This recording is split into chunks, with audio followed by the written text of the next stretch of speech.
KCP, நான் உங்களோட பார்வையில் நான் கேட்க நினைக்கிறது அப்படிங்கிறது வந்து, இப்போ ஐயநாதன் ஒரு விஷயத்த சொன்னார். அதாவது ஷீட் ஷேரிங்கை பற்றி பேசுறதுக்கு எந்தெந்த இடங்களில் வாய்ப்பு இருக்குது அப்படின்னு சொல்லி பேசுறதுக்காக செங்கோட்டையனுக்கான அழைப்பு வந்து அவர் போயிருக்கலாம் அப்படின்னு சொல்லி அவரோட பார்வையை அவர் சொல்கிறாரு.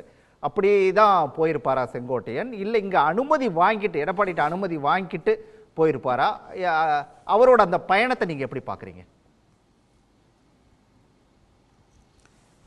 எடப்பாடி பழனிசாமியினுடைய அனுமதியோடு சென்றிருந்தால் இன்றைக்கு பத்திரிகையாளர்கள் கேட்கிற பொழுது எடப்பாடி பழனிசாமி அது குறித்து அந்த பயணத்தை ஆமோதித்திருப்பார், அங்கீகரித்திருப்பார். ஆனால் எடப்பாடி பழனிசாமி அதற்கு பதில் சொல்லாமல் தவிர்த்து விட்டார் பத்திரிகையாளர்கள் கேட்கிற பொழுது.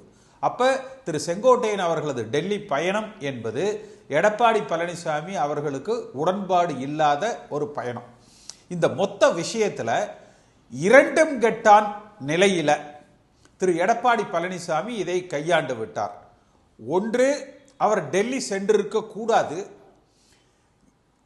எல்லோரையும் கலந்து பேசி ஒரு இறுதியான முடிவெடுத்து இடையில் இது குறித்து பேசுபவர்கள் மூலமாக சில கருத்து ஒற்றுமைகளை ஏற்படுத்திவிட்டு அதன் பிறகு இவர் அப்படி ஒரு சந்திப்பை கூட நிகழ்த்தி இருக்கலாம்.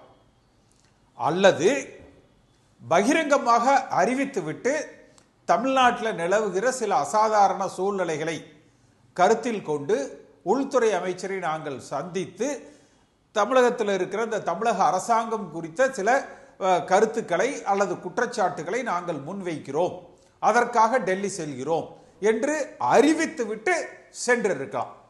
இந்த இரண்டும் இல்லாமல் ரகசியம், ஆனால் அந்த விஷயம் எல்லாத்துக்கும் தெரியும் என்பதை போல, அடுத்து இந்த வடிவேலு ஒரு படத்தில் இந்த கொண்டையை மறைக்கிறதுக்கு மறந்துட்டு கார்ல மாறி மாறி போனாரே ஒழிய எந்தெந்த கார்ல அவர் போறாருங்கிறது எல்லாரும் அதை வந்து தொடர்ந்து கொண்டு தான் வந்து இருந்திருக்கிறாங்க. அப்ப அது அவருக்கு ஒரு மோசமான பின் விளைவுகளை, கசப்பான அனுபவங்களை அவருக்கு கொடுத்திருக்கு. அடுத்து அந்த சந்திப்பு நிகழ்ந்ததற்கு பிறகு பாஜகவோடு கூட்டணி இருக்கிறது என்பதை மறைமுகமாக திரு எடப்பாடி பழனிசாமி அவர்களே ஒத்துக்கொண்டார்.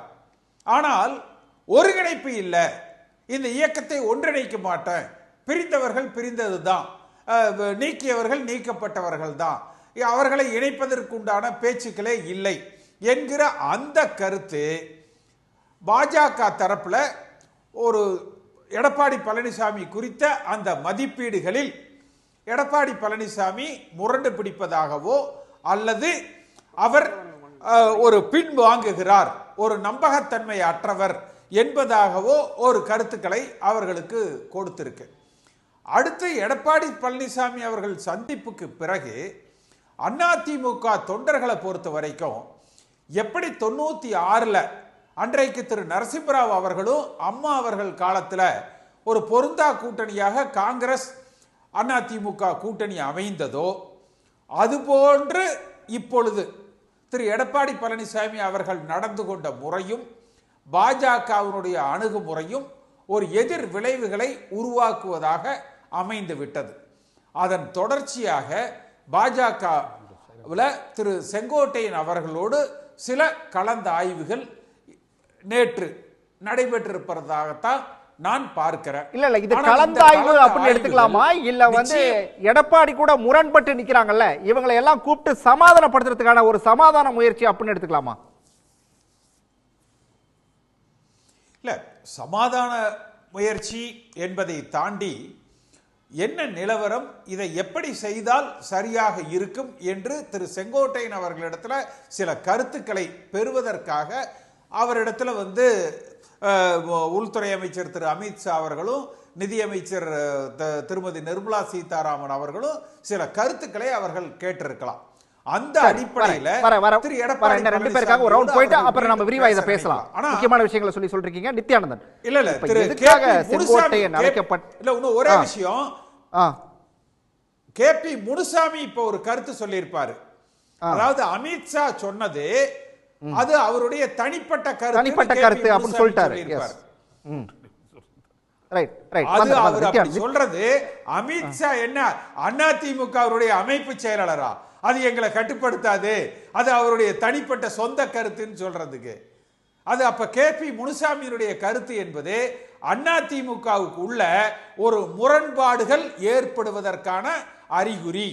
அப்ப பாஜகவுக்கும் எடப்பாடி பழனிசாமிக்கும் இடையில உரசல்கள் உருவாகிறது. இதனுடைய முடிவு என்பது அதிமுகவுல தலைமை மாற்றத்தை நோக்கி முடியலாம். மொத்தத்தில் இந்த சனி பெயர்ச்சி எடப்பாடி பழனிசாமிக்கு நல்லதாக பேசலாம் சார், தொடர்ந்து பேசலாம். இந்த விஷயத்தை